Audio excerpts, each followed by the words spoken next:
Hello everyone. ఇలాంటి మరిన్ని interesting informative videos కోసం మా ఛానల్‌ని సబ్స్క్రైబ్ చేసుకొని పక్కనున్న బెల్ ఐకాన్‌ని యాక్టివేట్ చేసుకోండి.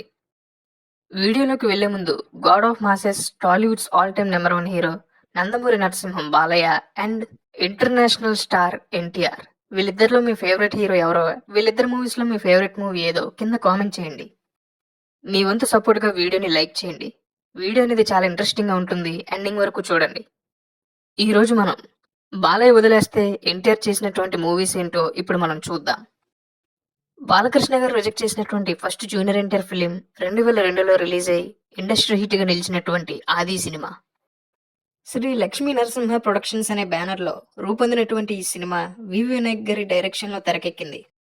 ఇక జూనియర్ ఎన్టీఆర్‌ని సూపర్ స్టార్‌గా మార్చేసింది ఈ సినిమా. అయితే వివి వినాయక్ గారు ఈ కథను ముందుగా రాసుకుంది బాలకృష్ణ గారిని దృష్టిలో పెట్టుకొనే. ఆయన ఇమేజ్‌కి తగ్గట్టుగా ఈ కథని రూపొందించారు వివి వినాయక్ గారు.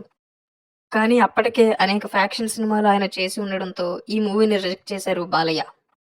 ఆ తర్వాత జూనియర్ ఎన్టీఆర్ గారి కోసం 'దిల్' అనే కథ రాసుకుని వెళ్లి ఆయనకి చెప్పారు వివి వినాయక్. అయితే 'దిల్' మూవీ చేయడానికి జూనియర్ ఎన్టీఆర్ గారు ఒప్పుకున్నా ఆయన ఫ్రెండ్ అయినటువంటి కొడాలి నాని మాస్ సినిమాలు చేస్తే బాగుంటుంది కదా ఇదెందుకు అని అనడంతో మాస్ సినిమా స్టోరీని రెడీ చేయమని వివి వినాయక్‌కి చెప్పారు ఎన్టీఆర్.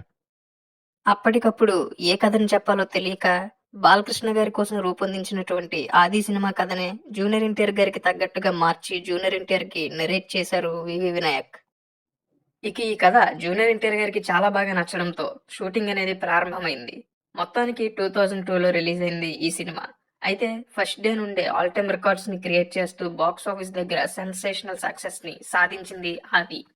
బాక్స్ ఆఫీస్ దగ్గర ఇండస్ట్రీ హిట్ గా నిలిచి జూనియర్ ఎన్టీఆర్ గారిని సూపర్ స్టార్ గా మార్చింది.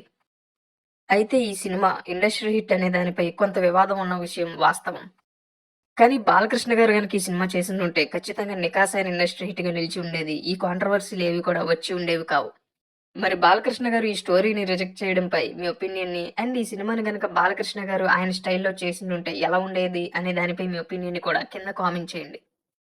ఇక బాలకృష్ణ గారు రిజెక్ట్ చేసినటువంటి రెండవ జూనియర్ ఎన్టీఆర్ గారి సినిమా 2003లో రిలీజ్ అయ్యి మరొక బిగ్గెస్ట్ ఇండస్ట్రీ హిట్‌గా నిలిచినటువంటి 'సింహాద్రి'. జూనియర్ ఎన్టీఆర్ గారితో తెరకెక్కించడానికి ముందు ఈ కథని విజేంద్ర ప్రసాద్ గారు బాలకృష్ణ గారిని దృష్టిలో పెట్టుకొని చిత్రీకరించడం అనేది జరిగింది. బాలకృష్ణ గారి ఇమేజ్ అండ్ స్టార్డమ్ కి తగ్గట్టుగా కథని రెడీ చేశారు విజయేంద్ర ప్రసాద్ గారు. అయితే రాజమౌళి గారు ఈ కథని నరేట్ చేసిన తర్వాత సేమ్ 'ఆది' సినిమాలానే ఇది కూడా అప్పటికే చాలా ఫ్యాక్షన్ మూవీస్ చేసి ఇంట్రెస్ట్ కోల్పోయి ఉన్నటువంటి బాలకృష్ణ గారు ఈ స్టోరీని రిజెక్ట్ చేయడం అనేది జరిగింది. దాంతో వేరే దారి లేక తన ఫస్ట్ ఫిల్మ్ హీరో అయినటువంటి జూనియర్ ఎన్టీఆర్ గారితోనే ఈ కథని చిత్రీకరించి తెరకెక్కించారు రాజమౌళి గారు. ఇక ఈ సినిమా టాలీవుడ్ బాక్స్ ఆఫీస్ దగ్గర ఇండస్ట్రీ హిట్ గా నిలిచిన ఇది కూడా ఇండస్ట్రీ హిట్ అనే విషయంలో కొంత కాంట్రవర్సీని తెచ్చుకోవాల్సి వచ్చింది. ఈ సినిమా కూడా బాలకృష్ణ గారు చేసిండుంటే ఖచ్చితంగా ఇలాంటి కాంట్రవర్సీస్ ఏవి కూడా లేకుండా పక్కాగా ఇండస్ట్రీ హిట్ గా నిలిచేది ఈ సినిమా. ఇక ఈ సినిమా సక్సెస్ అనేది రాజమౌళి గారిని సూపర్ డైరెక్టర్ గా మార్చగా జూనియర్ ఎన్టీఆర్‌ని తన జనరేషన్‌లోనే సౌత్ ఇండియాలో నంబర్ 1 హీరోగా మార్చింది. ఎంతలా అంటే ఆ టైంలో ఆల్ ఇండియాలో 'షారుఖ్ ఖాన్', 'సల్మాన్ ఖాన్' తర్వాత అంతటి ఇమేజ్ అనేది జూనియర్ ఎన్టీఆర్ గారికే వచ్చింది ఈ సినిమాతో వచ్చినటువంటి స్టార్డమ్‌తో. ఇలాంటి బిగ్గెస్ట్ హిట్‌ని బాలకృష్ణ గారు రిజెక్ట్ చేయడంలో ఆయన ఫ్యాన్స్‌లో కొంత డిసప్పాయింట్‌మెంట్ అనేది ఉంది. మరి బాలకృష్ణ గారు గనక ఈ సినిమాని చేసుకుంటే ఎలా ఉండేదో అండ్ ఆయన ఈ సినిమాని రిజెక్ట్ చేయడంపై మీ ఒపీనియన్‌ని కింద కామెంట్ చేయండి. ఇక బాలకృష్ణ గారు రిజెక్ట్ చేసినటువంటి జూనియర్ ఎన్టీఆర్ గారి మూడవ సినిమా 2005లో రిలీజ్ అయినటువంటి 'నరసింహుడు'. బి. గోపాల్ డైరెక్షన్‌లో చెంగల వెంకట్రావు అనే ప్రొడ్యూసర్ నిర్మాణంలో వచ్చినటువంటి ఈ ఫిల్మ్‌లో జూనియర్ ఎన్టీఆర్ గారు హీరోగా నటించగా సమీరా రెడ్డి అండ్ అమీషా పటేల్ హీరోయిన్స్‌గా నటించారు. ఈ సినిమాపై ఆ టైంలో ఎలాంటి అంచనాలు నెలకొన్నాయంటే ఖచ్చితంగా 'సింహాద్రి' రికార్డ్స్‌ని బ్రేక్ చేసి మరొక కొత్త ఇండస్ట్రీ హిట్‌గా నిలుస్తుందని అందరూ కూడా అనుకున్నారు. అయితే ఈ సినిమా బాక్స్ ఆఫీస్ దగ్గర బిగ్గెస్ట్ డిజాస్టర్‌గా నిలిచింది. అయితే ఈ మూవీ స్టోరీని 'బి. గోపాల్' గారు ముందుగా బాలకృష్ణ గారికే చెప్పడం అనేది జరిగింది. కానీ ఆయన అంచనా వేశారో ఏంటో అర్థం కాలేదు గానీ, ఈ స్టోరీ పోతుందని ఆయన ముందే అనుకున్నారు. దాంతో ఈ సినిమాని రిజెక్ట్ చేయవలసి వచ్చింది. ఆయన అంచనా వేసినట్లుగానే ఈ సినిమా బాక్స్ ఆఫీస్ దగ్గర డిజాస్టర్‌గా నిలిచింది. బాలకృష్ణ గారి స్టోరీ జడ్జిమెంట్ అనేది ఎలా ఉంటుందో, ఏ రేంజ్‌లో ఉంటుందో అందరికీ తెలిసేలా చేసింది ఈ సినిమా రిజల్ట్. ఈ సినిమా బాలకృష్ణ గారు చేయకపోవడమే బెస్ట్ అని చాలామంది బాలకృష్ణ గారి ఫ్యాన్స్ అప్పుడు అనుకున్నారు ఈ సినిమా చూసిన తర్వాత. ముఖ్యంగా ఈ సినిమా ఫ్లాప్ అవ్వడానికి మరో కారణం ఓవర్ బడ్జెట్. అప్పటికి ఎన్టీఆర్ పైన ఎంత బడ్జెట్ పెట్టినా సరే అది రికవరీ చేయగలిగే స్టామినా అండ్ సూపర్ స్టార్డమ్ అనేది ఎన్టీఆర్ గారికి ఉంది. కానీ ఈ సినిమా మాత్రం ఎందుకో ఓవర్ బడ్జెట్ వల్లే ఫ్లాప్ అయింది అని ఇప్పటికీ అందరూ అనుకుంటూనే ఉంటారు. మరి ఎక్కడ మిస్టేక్ జరుగుంటుందో సినీ విశ్లేషకులకే తెలియాలి. మరి బాలకృష్ణ గారు ఈ సినిమాని చేసుండుంటే ఎలా ఉండేదో మీ ఒపీనియన్‌ని అండ్ ఈ సినిమాని ఆయన రిజెక్ట్ చేయడంపై మీ ఒపీనియన్‌ని కింద కామెంట్ చేయండి. ఇక బాలకృష్ణ గారు రిజెక్ట్ చేసినటువంటి 4వ జూనియర్ ఎన్టీఆర్ గారి ఫిలిం 2007లో రిలీజ్ అయినటువంటి రాజమౌళి గారి డైరెక్షన్‌లో వచ్చిన 'యమదొంగ'. ఈ సినిమాకి ఫస్ట్ టైం విజేంద్ర ప్రసాద్ గారు కాకుండా రాజమౌళి గారే కథని రాయడం అనేది జరిగింది. ఇక బాలకృష్ణ గారి ఇమేజ్‌కి తగ్గట్టుగా ఆయన ఇమేజ్‌ని, స్టార్డమ్‌ని దృష్టిలో పెట్టుకొని ఈ కథని రూపొందించారు రాజమౌళి. ఈ స్టోరీని ఆయనకి నరేట్ చేసిన తర్వాత బాలకృష్ణ గారు సినిమాలో కొన్ని చేంజెస్ కూడా చేయమన్నారు. దానితో పాటు అప్పటికి మరికొన్ని సినిమాలతో చాలా బిజీగా ఉండడం వల్ల ఈ సినిమాకి డేట్స్ అనేవి ఎక్కువ ఇవ్వాల్సి రావడం వల్ల బాలకృష్ణ గారు తర్వాత ఈ సినిమా నుంచి తప్పుకోవాల్సి వచ్చింది. అప్పుడు ఇదే కథని జూనియర్ ఎన్టీఆర్ గారితో తన ఇమేజ్‌కి తగ్గట్టుగా మార్చి చేంజెస్ చేసి తీశారు రాజమౌళి. ఇక ఈ సినిమా బాక్స్ ఆఫీస్ దగ్గర all time biggest blockbuster హిట్‌గా నిలిచింది 2007లో. అయితే ఈ సినిమా గనక బాలకృష్ణ గారు చేసుండుంటే ఖచ్చితంగా బిగ్గెస్ట్ ఇండస్ట్రీ హిట్‌గా నిలిచి ఉండేది.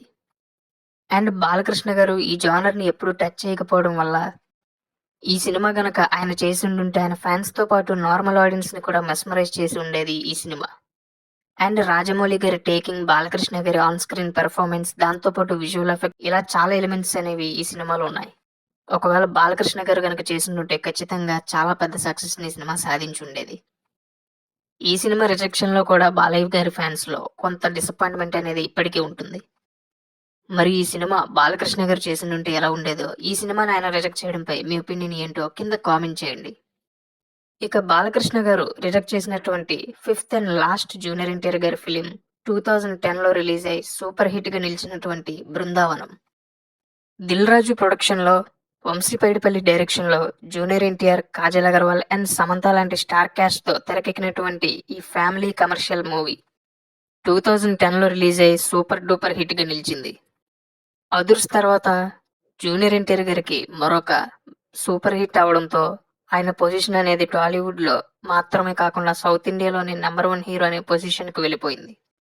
అయితే వంశీ పైడిపల్లి గారు ఈ స్టోరీని ముందుగా చెప్పింది బాలకృష్ణ గారికి. ఆయన ఓకే కూడా చేశారు. అంతా బాగానే ఉంది అనుకున్న సమయంలో 'మిత్రుడు' సినిమా రిలీజ్ అయి ఫ్లాప్ అయింది. 'మిత్రుడు' సినిమాలో బాలకృష్ణ గారు హీరోగా నటించారు. ఈ సినిమా అనేది ఆయన ఇమేజ్‌కి విరుద్ధంగా ఉండడంతో ఆడియన్స్ దీన్ని ఫ్లాప్ చేశారు. ఎందుకంటే బాలకృష్ణ గారు లాంటి larger than life biggest mass హీరోని ఇంత సాఫ్ట్ క్యారెక్టర్‌లో ఆడియన్స్ చూడలేకపోయారు 'మిత్రుడు' సినిమాలో. దాంతో ఈ సినిమా బాక్స్ ఆఫీస్ దగ్గర బిగ్గెస్ట్ డిజాస్టర్‌గా నిలిచింది. దానివల్ల అప్పటికే ఓకే ఉన్నటువంటి 'బృందావనం' కాన్సెప్ట్‌ని, ఈ స్టోరీని బాలకృష్ణ గారు రిజెక్ట్ చేయవలసి వచ్చింది. ఎందుకంటే ఇది కూడా సాఫ్ట్ హీరో క్యారెక్టరే. దానికి తోడు అప్పటికే వెటరన్ ఇమేజ్‌కి దగ్గరలో ఉన్నటువంటి బాలకృష్ణ గారు ఇలాంటి soft and youthful lover boy hero character అనేది ఇప్పుడు చేస్తే సినిమా ఖచ్చితంగా పోతుందని ఆయనకనిపించి ఈ సినిమా నుంచి ఆయన తప్పుకున్నారు. దాంతో వంశీ పైడిపల్లి గారు జూనియర్ ఎన్టీఆర్ గారితో ఈ సినిమాని తెరకెక్కించి బాక్స్ ఆఫీస్ దగ్గర హిట్ కొట్టారు. మరి బాలకృష్ణ గారు ఈ సినిమాని చేసుండుంటే ఎలా ఉండేదో, దీన్ని రిజెక్ట్ చేయడంపై మీ ఒపీనియన్‌ని కింద కామెంట్ చేయండి. చూసారు కదా! బాలకృష్ణ గారు రిజెక్ట్ చేస్తే జూనియర్ ఎన్టీఆర్ గారు చేసినటువంటి మూవీస్ ఏంటో, వీటిలో మీ ఫేవరెట్ మూవీ ఏదో, వీళ్ళిద్దరిలో మీ ఫేవరెట్ హీరో ఎవరో, అండ్ వీటిని గనక జూనియర్ ఎన్టీఆర్ గారు చేశారా? లేదా బాలకృష్ణ గారు చేసుండుంటే బాగుండేదా? అనే దానిపై మీ ఒపీనియన్‌ని కింద కామెంట్ చేయండి.